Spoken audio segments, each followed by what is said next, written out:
that takes us in various times and places, has ways of illuminating a past that the younger people are at any given point, the harder it is for them to comprehend about the past. Let's go back to 1950-ish. I'm going to tell you a few stories about school buses. I don't want to repeat what I said this morning to the teachers. I don't want to repeat what I say in my civil rights movement graduate class. I might connect up in some fashion with All Deliberate Speed, a film that some folks saw earlier today, some last week. You heard Elaine say about how she got in this rickety old bus, had the hardest time making it up the hill, wasn't heated, so often broke down, but it was a piece of transportation that often got her to school. The case that came out of Pulaski County was that rickety old bus, or one very much like it, had to bounce through those muddy or broken down old roads for an hour plus, all the way up from Pulaski, to get a kid to a school where he could attend, unlike what he could do back home, where there was no high school black students could attend. Or we could move to the other venue, at one venue for the movie, All Deliberate Speed. What started that case, it became part of Brown versus Board, the South Carolina version, was that one family, among many, could not get a bus to take their kids in this predominantly black county to an all-black school, though there were shiny new yellow buses to take white kids to white schools. Little things can lead to big changes. I've got another story to tell you about buses, but that'll hold for a moment. Meantime, let's flash forward to 1980, 30 years.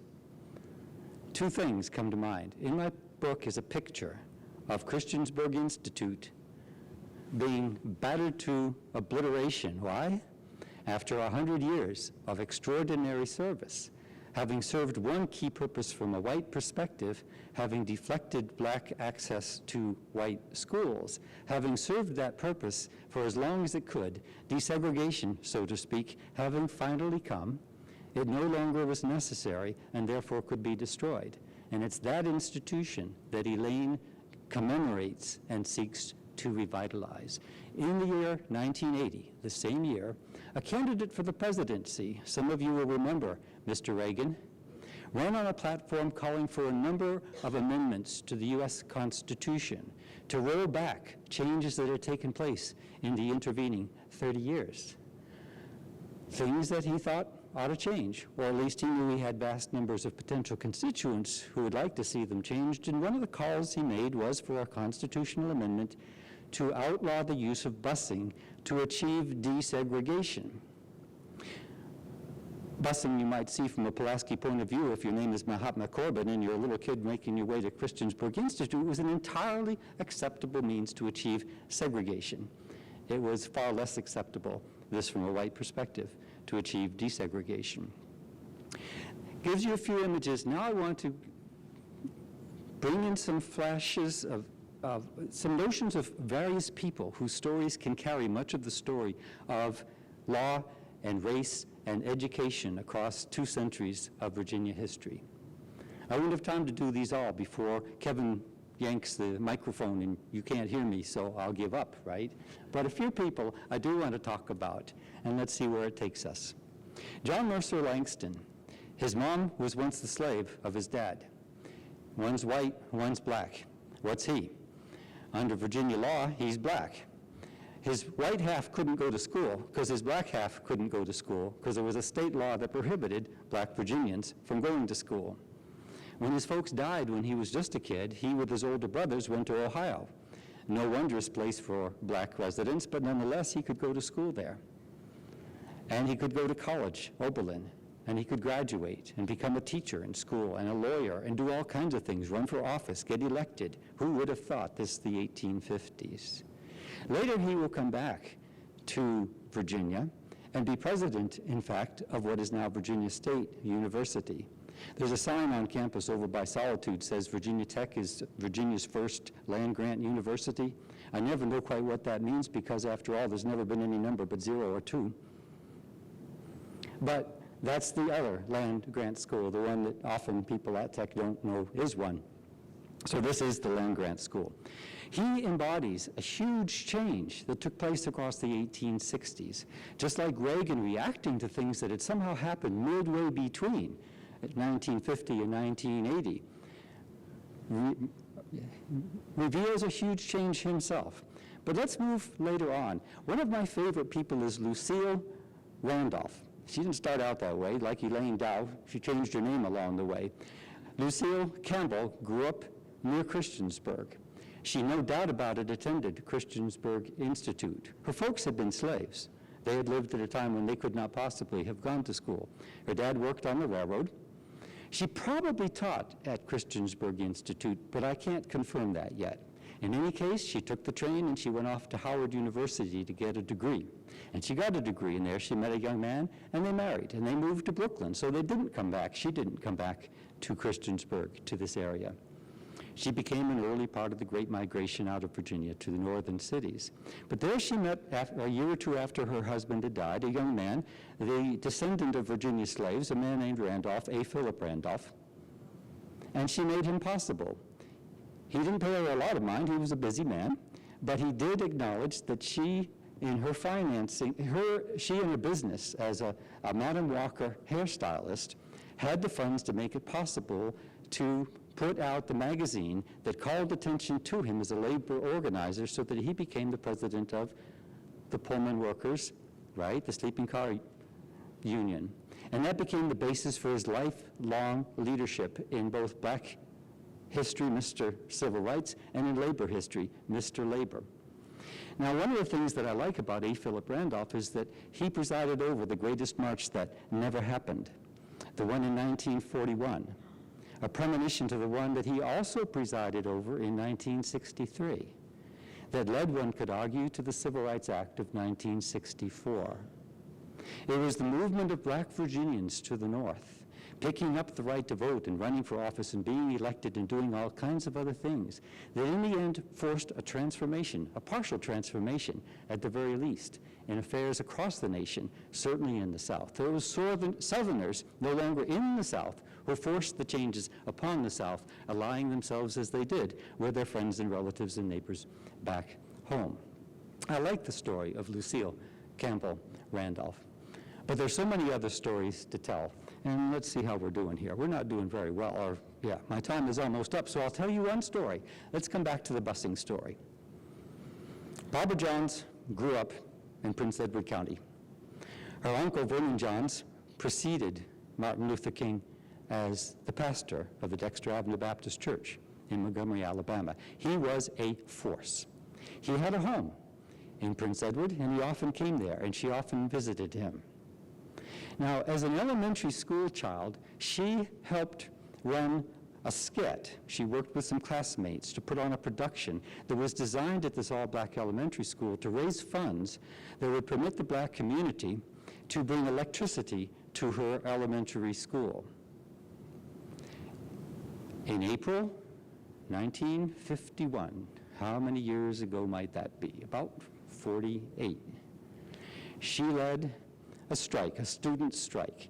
We could call it the first modern mass, nonviolent, direct action demonstration brought about by teenage kids in an all-black high school protesting the conditions, seeing as they did the sharply contrasting high school that their white neighbors could do. She led the way, and this catalyzed what became the Virginia version of Brown versus Board of Education. It led in ways that she could not have fathomed to the ultimate closing of the schools for 5 years in the counties. But here's one more image of Barbara Johns and what animated her and what characterized the inequality of so-called separate but equal education under the old regime. She was in charge of seeing that her younger brothers and sisters got to school each morning, that they were dressed, that they had their lunches, that they made their way to the school bus stop.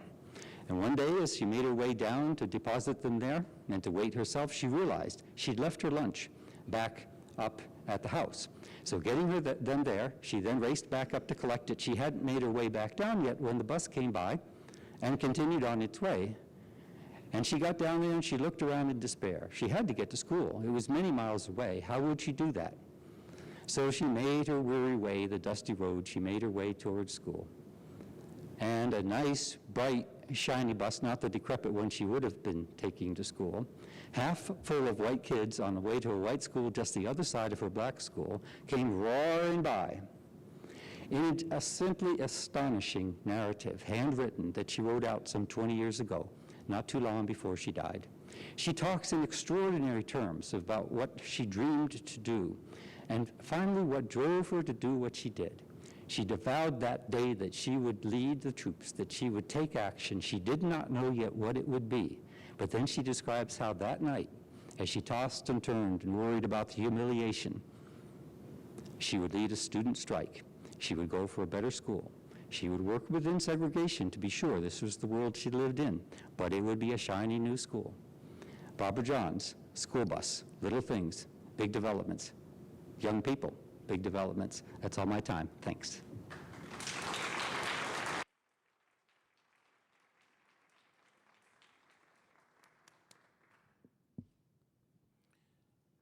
Again, I'd like to thank all of our panelists for these rich stories that they've shared. But all of these were places where people lived high in the hills. They were generally the poorest people in the community, and that was Dark Run. And don't ask me why they called it Dark Run. All I know is you got stuck up there on a rainy day if you had a lousy bus. That's what I was curious, whether it was a black community that was named Dark Run as a result. Well, I don't know, but I'll tell you a lot of what you found when you got into the holler, at least in Elliston. Most of the hollers had both black and white citizens, or residents. And there was a lot of continued, what do you call it, when you mix the races? There's a lot of breaking the law in general, but they particularly broke it. So there were some of the fairest skinned people that I know came out of Dark Run. And then you would look at their brothers and sisters who would be brown, and then they would be, my complexion was preferred in this area. So I don't know who was up in that holler. For my father's family, very respectable family, my grandfather was the founder of the church. He bore 16 children. He reared them, he fed them well. He bought a lot of property. We were not allowed in the holler because there was too much bootlegging, there was too much what I call freedom of sexual preference. the kind of things that you see in the sophisticated part of New York City took place in the hollers. Which takes us back to that wonderful Broadway play, when the idle poor become the idle rich, you won't know who is who or which is which. I had a question about separate but equal. The panel of, one or more panel members alluded to the fact that separate but equal was not really equal. And my first question is just, could you draw our attention to a good resource that would discuss the differences among the separate but equal schools? And the another question is, when the Supreme Court had that separate but equal decision back in 1954, was there any discussion among the justices that perhaps they should just say, well, these schools are not equal, they should be made equal, and just take that easy way out? I'm going to start and then I'll get followed up on. Several parts to a quick answer. Perhaps not quick enough, but let's see what we can do. The 1896 Plessy decision that spoke of equal but separate made it impossible to challenge on constitutional grounds. Can you hear me okay? Can you hear me? Okay. Made it impossible to challenge segregation itself, which is one major reason that all the challenges to prevailing practice in the decade or so before the 1950s, sought equalization of salaries, equalization of high school, or make a high school available at all, say in Pulaski County, equality of transportation, so that black kids as well as white would have buses to get to school, and all kinds of ways to achieve something more closely approaching equality within segregation. Separate but equal, after all, is not a single word. There's two pieces to that. So what Plessy did is provide a measure, and the alternative that the Brown court could conceivably have adopted was in fact something that many white Southerners had in mind as the time approached maybe this would be the way. And there was a serious effort on the part to narrow that gap between what white kids in a given community had and what black kids did. By the time he got to 1954, it was no longer going to be possible to get a majority of Supreme Court justices to sign on to the notion that simple equality working within Plessy was any longer acceptable. But it was touch and go to get a unanimous decision that it was time to throw out the Plessy rubric and move beyond it and insist upon desegregation itself. I'm going to quote a very learned scholar, my late dad, who went to a segregated school in Charleston, West Virginia. And I asked him that question one time, especially when I was doing some of my work, and he said, baby, he said, the only people who think separate but equal was equal were the people who weren't separate. And so there are many facets of your question, but I'll just try to focus on one or two. In saying that there were separate school systems, one of the things that recent research is doing now, particularly from an African American perspective, is going behind the veil and looking at identifying exactly what were those schools like, which was a part of my work. Because really, when you think about Brown and when it happened, I personally do not use the word integration when I talk about the entire prospectus, because integration implies that you have two things of equal value or considered to be equal, or two elements that blend together and become one new whole. And that's not what happened. What happened was, with the school desegregation movement, white schools stayed pretty much as they were, and it was a black educational system, both in terms of buildings and facilities, but probably most important to people in terms of the structure that I referenced that my teacher ladies represented, that was dismantled. So it was an absorption, so to speak, and there was a tremendous amount of talent that was lost. And scholars are even debating, some people have said, it should have stayed the same, it shouldn't. I think the point is, it's really important to establish that there was a completely parallel, but by no means equal system that existed, that we're now just beginning to go back and document before many of these people are gone. And then the transitions that occurred from the 50s even to today. People are researching and say perhaps one of the reasons why there's an achievement gap in schools today, even with No Child Left Behind, is because there are elements that are missing, there are holes, there are things that did not carry through that basically got left off. And that if we go back and we look from a theoretical way, from an empirical way, to look, well, how were children taught? What are the elements that were used? In other words, what tools can we use that come from anywhere today to let every child succeed? And so now people are literally looking to the past to find some of these answers. Not that we can take what happened in the past and translate it immediately into classrooms today, but clearly there's a huge body of knowledge and information and talent that we just really have never studied to see how it can help us make all schools better for all people today.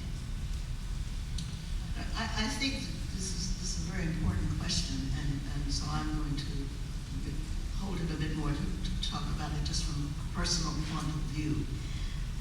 I think that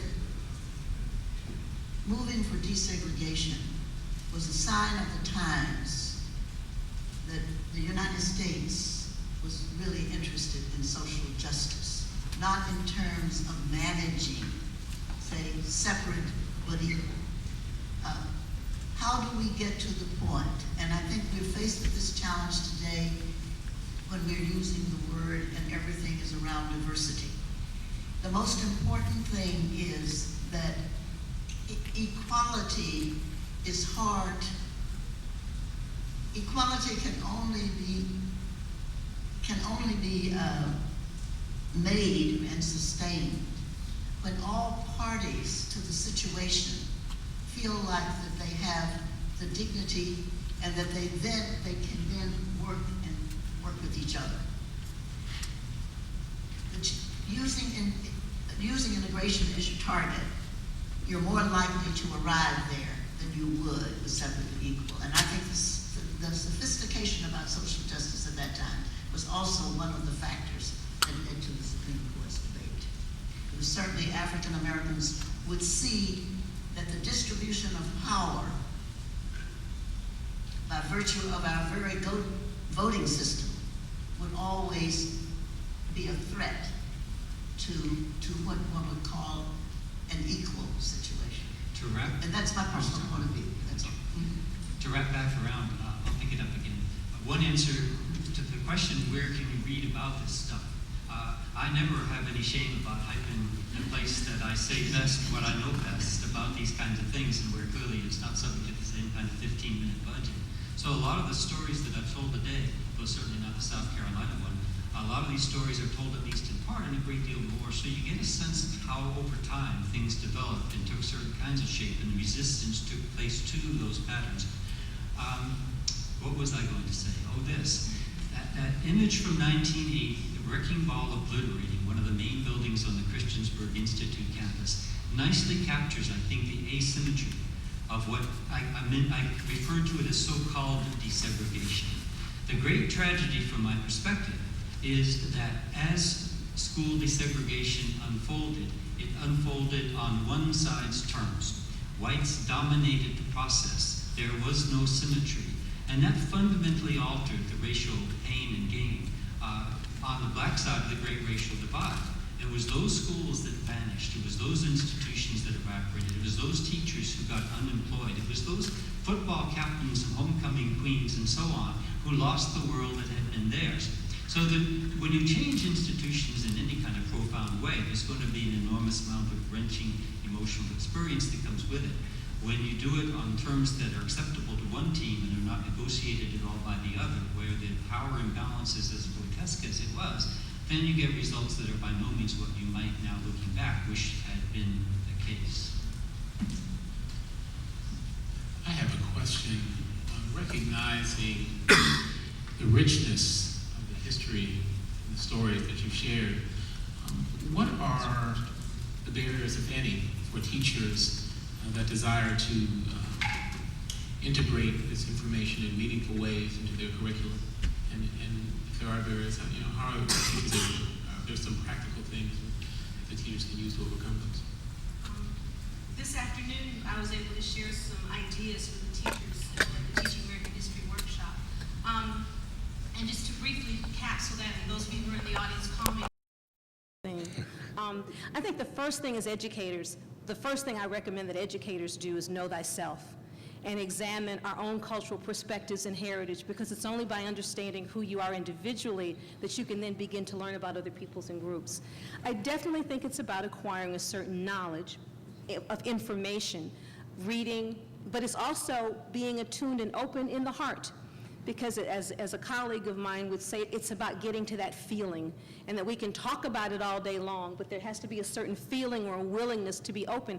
And it doesn't mean that we agree. It doesn't mean that we're going to come out with a happy conclusion, but it means creating the space for the conversations and being comfortable with ourselves and having the trust in the environment that we can manage the tensions and contradictions that will occur, but know that we have an ultimate goal on the other side to be okay.